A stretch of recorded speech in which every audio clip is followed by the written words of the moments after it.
এই তো কফির দিনে কফির পাকোড়া হবে না তা কি হয়? আসসালামু আলাইকুম।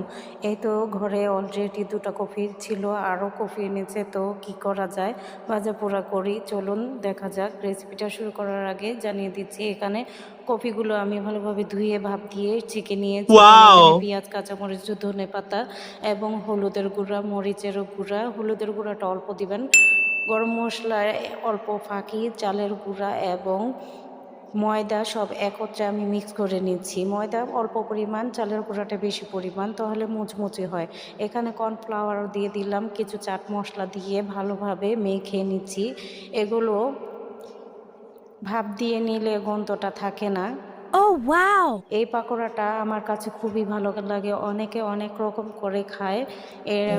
অনেকে কফিটা একটু বড় শেপ দিয়ে নেয়, তো আমার কাছে যেভাবেই খাই এভাবেই ভালো লাগে, সবাই ট্রাই করবেন। Bye bye!